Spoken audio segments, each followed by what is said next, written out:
ये कहानी मेरी शाह की है जो लोगों की टंग कट करके उन्हें मार देती है। मेरी शाह ने 101 डॉल्स बनाई थी। उसकी 100 डॉल्स में आती, वो लंबी जुबान बाहर निकालकर सबको मार देती और अपना बदला लेती। किस बात का बदला लेती ये आपको आगे जाके पता चलेगा। फिल्म की शुरुआत में हम एक कपल लिसा और जेमी को देखते हैं जो एक दूसरे के साथ खुश हैं। डोरबेल बजती है तो जेमी जाकर डोर ओपन करता है। सामने कोई आदमी नहीं होता लेकिन एक बड़ा सा बॉक्स पड़ा होता है। वो इस बॉक्स को अंदर ले आता है और दोनों सोचते हैं कि इस बॉक्स को कौन रख कर चला गया। वो इस बॉक्स को ओपन करने लगते हैं तो उसके अंदर एक पपेट डॉल होता है। वो उसे उठा लेते हैं। लिसा को एक पोएम याद आती है जो कि उसे पूरी तरह याद नहीं होती, लेकिन वो जेमी को बताती है कि ये पोएम तो मेरी शाह की है। वो इन पपेट डॉल्स को अपने बच्चे समझती थी। जेमी को लगता है कि लिसा मजाक कर रही है। रात का टाइम है और बाहर बहुत बारिश हो रही है। जेमी खाना लेने चला जाता है। लिसा घर में अकेली होती है। वो इस पपेट को बेड पर बिठा देती है। इस पपेट के घर में आने से कुछ अनयूजुअल हो रहा था, लेकिन वो ये सब इग्नोर कर देती है। पपेट लिसा की तरफ मुड़कर देखता है, वो ये भी नोट नहीं करती। वो इस पपेट पर कपड़ा डाल देती है। फिर वो देखती है कि क्लॉक की टिक टिक की आवाज बंद हो गई है और स्टोव पर रखी हुई केटल की भी। उसे दूसरे रूम से अजीब सी आवाज आती है। वो डर जाती है और वापस आकर पपेट के ऊपर से चादर उठाने लगती है। वो उसी पर अटैक कर देती है और लिसा जख्मी होकर नीचे गिर जाती है। वो उठने की कोशिश करती है लेकिन फिर कोई चीज उसे घसीटते हुए ले जाती है। जेमी घर वापस आता है और लिसा को आवाज देता है। वो फर्श पर खून देखता है तो उसे फॉलो करते हुए रूम की तरफ जाता है। वो चादर हटाकर देखता है तो बेड पर लिसा मरी हुई बैठी है और उसकी जुबान यानी टंग कटी हुई है। वो ये सब देखकर डर जाता है। वो अपनी वाइफ से बहुत प्यार करता था और उसकी डेथ के बाद बहुत दुखी हो जाता है। वो पुलिस को कॉल करता है। पुलिस आ जाती है और डेड बॉडी को अपनी कस्टडी में ले लेती है। उन्हें लग रहा होता है कि जेमी ने अपनी वाइफ का मर्डर किया है, लेकिन उसके खिलाफ कोई सबूत नहीं होते तो वो लोग उसे जाने देते हैं। इस केस की इन्वेस्टिगेशन डिटेक्टिव लिप्टन कर रहा था। जेमी कहता है कि मैंने अपनी वाइफ को नहीं मारा, ये मैं साबित करके रहूंगा। वो डिटेक्टिव को कहता है इस पपेट जिसका नाम बिली है, इसने मेरी वाइफ को मारा है, क्योंकि उसके टाउन में मशहूर था कि ये पपेट्स अपने आसपास के लोगों को मार देती हैं। डिटेक्टिव इसकी बात का यकीन नहीं करता और जेमी वापस घर आ जाता है। वो उस बॉक्स की तलाशी लेना शुरू करता है तो उसे मेरी शाह और बिली लिखा हुआ नजर आता है और उस पर उसके होम टाउन का नाम भी नजर आता है। वो अपने होम टाउन के लिए निकल जाता है ताकि अपने डैड से मेरी शाह और पपेट के बारे में पूछ सके। वो काफी सालों से अपने डैड से नहीं मिला था क्योंकि उन दोनों का रिलेशन आपस में ठीक नहीं था। जिमी जब अपने डैड के घर जाता है तो एक खूबसूरत लेडी डोर ओपन करती है। वो जिमी से बहुत अच्छे से मिलती है और उसे बताती है कि मैं तुम्हारे डैड की सेकंड वाइफ हूँ। जिमी घर के अंदर जाता है तो अपने डैड से मिलता है। वो व्हील चेयर पर हैं और बताते हैं कि मुझे हार्ट अटैक आया था और अब मैं काफी बेहतर हूँ। जिमी इनसे बेनिशा के बारे में पूछता है तो वो कहते हैं कि ये बात बहुत पुरानी है और तुम इस बात को जानकर क्या करोगे, इस बात को यहीं खत्म करो। रात हो जाती है और जेमी अपने रूम में सो रहा होता है। उसे आवाज आती है और वो उठ जाता है। वो बिली को रूम में देखकर डर जाता है। बिली की आंखें खौफनाक दिख रही थी और मूव कर रही थी। जेमी को एक औरत भी दिखाई देती है। वो बहुत ज्यादा डर जाता है और लाइट्स ऑन कर देता है, लेकिन जब लाइट ऑन करता है तो वहाँ बिली अपनी जगह पर बैठा होता है और वहाँ कोई औरत नहीं होती। लिसा की डेड बॉडी फ्यूनरल हाउस में भेजी जाती है। इस फ्यूनरल हाउस में हेनरी काम करता है और उसकी वाइफ जिसका दिमागी तवाज़ुन ठीक नहीं है, ये दोनों यहाँ रहते हैं। हेनरी की वाइफ का नाम मेरियन है। हेनरी जब डेड बॉडी को देखता है तो डर जाता है क्योंकि लिसा की जुबान भी कटी हुई थी। हेनरी को चीखों की आवाज आती है और वो बेसमेंट में जाता है। अपनी वाइफ को बाहर निकालता है जो कि छुपी हुई है। मेरियन हेनरी को कहती है कि वो औरत यहाँ नहीं आ सकती, इसलिए मैं यहाँ छुपी हुई हूँ। हेनरी उसे समझाता है कि यहाँ कोई नहीं है और वापस रूम में ले आता है। हेनरी दोबारा से डेड बॉडी के पास आता है और फ्यूनरल के लिए रेडी करता है। नेक्स्ट डे लिसा का फ्यूनरल होता है और फ्यूनरल के बाद जेमी घर जा रहा होता है तो उसे एक लेडी नजर आती है। उसका पीछा करते हुए उसके पास जाता है। वो उसे कहती है कि तुम बिली को मेरी शाह की बॉकेट डॉल्स के साथ दफना दो, उसी ने तुम्हारी वाइफ को मारा है। फिर वहाँ हेनरी आ जाता है और अपनी वाइफ को लेकर घर चला जाता है। जेमी जब वहाँ से जाने लगता है तो उसकी नजर मेरी शाह की कब्र पर पड़ती है। वहाँ उसकी बॉकेट डॉल्स बेदफन है। वो वापस अपने रूम में आता है और उस पपेट को उठाकर कब्रिस्तान ले आता है और मेरी शाह के बॉकेट डॉल्स के साथ दफनाकर वापस होटल रूम में आ जाता है। जब वो रूम में आता है तो वहाँ डिटेक्टिव लिप्टन आता है उसी पपेट के साथ। वो जेमी से पूछता है कि तुमने अपने इस सबूत को क्यों दफनाया। उसे मेरिशा के पोएम के बारे में बताता है, लेकिन वो यकीन नहीं करता और इस पपेट को लेकर अपने रूम में चला जाता है।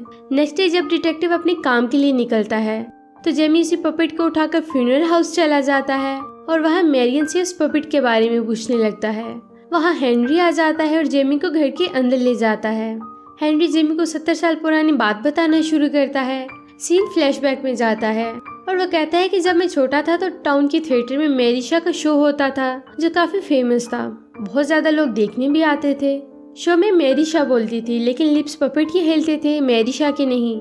वहाँ बैठे एक बच्चे ने मेरिशा पर इल्जाम लगाया कि ये पपेट नहीं बोल रहा बल्कि खुद मेरिशा इसकी आवाज निकाल कर बोल रही है। सब लोग हंसने लगते हैं तो उस पपेट को गुस्सा आता है। उस बच्चे का नाम माइकल था। फिर कुछ दिन गुजर जाते हैं और माइकल मिसिंग हो जाता है। सबको लगता है कि मेरिशा ने उसे मार दिया है। हेनरी कहता है कि मेरे फादर फ्यूनरल हाउस में काम करते थे। एक रात मैं रूम में आया मेरिशा की बॉडी को देखने। मैं उसके ऊपर गिर गया और मेरिशा की बॉडी जिंदा हो गई। मैं डर गया और चीखें मारने लगा। मैंने अपने मुंह के ऊपर हाथ रख लिया और चीखों की आवाज रुकने लगा। फिर वहाँ मेरे फादर आ गए और मेरिशा फिर से मर गई। वो ये भी बताते हैं कि मेरिशा के मरने के बाद वो लोग मरना शुरू हो गए। सबकी जुबान कटी हुई थी और मेरिशा की विल थी कि उसे उसकी 101 डॉल्स के साथ दफनाया जाए। जेमी वहाँ से उठकर टाउन की दूसरी साइड जाता है जहाँ थिएटर होता था ताकि मेरिशा के अगेंस्ट सबूत इकट्ठे करे। थिएटर की हालत बहुत खराब थी क्योंकि मेरिशा के बाद वहाँ कोई शो नहीं हुआ था। वो रूम में जाता है तो उसे वहाँ मेरिशा की डायरी मिलती है। वो उसे ओपन करता है। इस डायरी में उसने इन पपेट डॉल्स को बनाने का मेथड लिखा था। उसे डायरी में माइकल के मिसिंग पोस्टर्स नजर आते हैं। वहाँ उसे पता चलता है कि माइकल उसके दादा के भाई थे। वो थिएटर से वापस अपने डैड के घर के लिए निकलता है। दूसरी तरफ हेनरी को बेसमेंट से आवाज आती है। वो वहाँ आता है लेकिन वहाँ मैरियन नहीं होती। डोर लॉक हो जाता है और मेरिशा की सोल उस पपेट में आती है और हेनरी की जुबान कट करके उसे मार देती है। मेरिशा को गुस्सा आता है कि उसने मेरे बारे में सब जेमी को बता दिया। बदला लेने के लिए उसने हेनरी को मार दिया। जेमी अपने डैड के घर जाता है और उन्हें सच बताने का कहता है।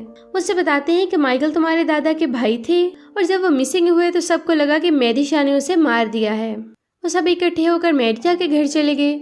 उसे चिल्लाने पर मजबूर किया और उसकी जुबान कट करके उसे मार दिया। लेकिन वो मरी नहीं थी। उसकी सोल ने इन सब से बदला लिया जिन्होंने उसे मारा था। उसने इन सब की आने वाली नस्लों को भी मार दिया। हम सब पर कर्ज आ गया था। वो उसे बताते हैं कि यही वजह थी कि मैंने तुम्हें खुद से दूर रखा था ताकि तुम्हें कोई नुकसान न पहुंचे, लेकिन उसने तुम्हारी वाइफ को मार दिया। मुझे मालूम हो गया कि कोई भी इस कर्ज से नहीं बच सकता। यहाँ सीक्रेट रिवील होता है कि उसने जेमी की वाइफ को इसलिए मारा क्योंकि वो प्रेग्नेंट थी और वो जेमी के खानदान के सभी मेंबर्स को मारना चाहती थी। इसलिए वो नहीं चाहती थी कि जेमी के बच्चे हों। जेमी अपने डैड के घर से जाने वाला होता है तो वहाँ डिटेक्टिव आ जाता है और जेमी को कहता है कि तुमने सभी पपेट्स को बाहर क्यों निकाला। वो जवाब देता है कि मैंने नहीं निकाला। तभी वहाँ एला आती है और जेमी को कहती है कि तुम्हारे लिए किसी की कॉल है। वो फोन सुनता है तो दूसरी तरफ हेनरी होता है जो कि मरने वाला था। वो जेमी को कहते हैं कि तुम अपनी बेगुनाही साबित करना चाहते हो तो इसी टाइम थिएटर जाओ। जेमी वहाँ से जाने लगता है तो डिटेक्टिव उसे नहीं जाने देता। वो डिटेक्टिव को चकमा देकर भाग जाता है। डिटेक्टिव भी अपनी कार में उसके पीछे पीछे होता है। अब जेमी थिएटर के अंदर जाता है। डिटेक्टिव भी उसके पीछे होता है। उन्हें हेनरी की आवाज आती है। वो उसे फॉलो करते हुए एक रूम में जाते हैं तो वहाँ कर्टन हटने पर उन्हें बहुत ज्यादा डॉल्स नजर आती हैं जो शोकेस में रखी हुई हैं। ये डॉल्स कब्रिस्तान से जेमी या डिटेक्टिव ने नहीं बल्कि मेरिशा ने खुद निकाली थी। जेमी के कर्टन के नीचे एक बॉडी नजर आती है। वो देखते हैं कि एक लड़के की डेड बॉडी डॉल बनी हुई थी और ये लड़का माइकल ही था। वो सब डॉल्स एक तरफ मुड़कर देखना शुरू कर देती हैं जहाँ मेरिशा की डॉल थी। जेमी मेरिशा से पूछता है कि तुमने लिसा को क्यों मारा। उसे बताती है कि वो प्रेग्नेंट थी और मैंने तुम्हारे सारे खानदान को मार दिया और तुम्हारे होने वाले बच्चे को भी। वो जेमी को कहती है कि मेरे पास आओ। डिटेक्टिव उसे पास जाने से मना भी करता है। जेमी जब उसके पास जाता है तो मेरिशा अपनी लंबी जुबान निकालकर जेमी को मारने ही वाली होती है कि वो किसी तरह बच जाता है। असली मेरिशा उस लंबी जुबान वाले डॉल को उठा लेती है। लिप्टन डर जाता है और उस डॉल को शूट कर देता है। मेरिशा का गुस्सा आता है और उसकी सोल बाकी डॉल्स में शिफ्ट होने लगती है और इन डॉल्स की टंग बाहर निकलने लगती है। लिप्टन इन सब डॉल्स को शूट करने लगता है। जेमी के पास जो लालटेन होता है वो उससे इन सब डॉल्स को जला देता है। माइकल की बॉडी उड़ जाती है। डिटेक्टिव और जेमी वहाँ से भागने लगती हैं। स्क्रू ढीले होते हैं जिससे डिटेक्टिव नीचे गिरने लगता है और मेरिशा उसे मार देती है। अब वो जेमी के पास जाती है। वो किस तरह वहाँ से भाग निकलता है। बोट से नीचे लेक में गिर जाता है अपनी गाड़ी में बैठकर वहाँ से निकल जाता है। उसे याद आता है कि एक पपेट तो हेनरी के घर है। वो वहाँ जाता है तो देखता है कि मैरियन हेनरी की डेड बॉडी के पास बैठी है, रो रही है और हेनरी की टंग कटी हुई है, यानी उसे भी मैरिशा ने मारा है। जेमी मैरियन से पूछता है कि वो पपेट कहाँ है जो हेनरी के पास था। वो उसे बताती है कि वो पपेट तो एडवर्ड लेकर गया है। यह जेमी को शौक लगता है कि एडवर्ड कैसे वो पपेट लेकर चला गया, वो तो व्हीलचेयर पर था। अब यहाँ एक और सीक्रेट रिवील होने वाला है। जेमी अपने घर जाकर उस पपेट को ढूंढने लगता है। जब इस पपेट के पास जाता है तो वहाँ मैरिशा उस पर अटैक करने वाली होती है। जेमी उसे फायर में फेंक देता है। फिर उसे अपने डैड दिखाई देते हैं। वो उनके पास जाता है तो देखते हैं कि उसके डैड तो मर चुके हैं, ये तो उनकी डॉल थी।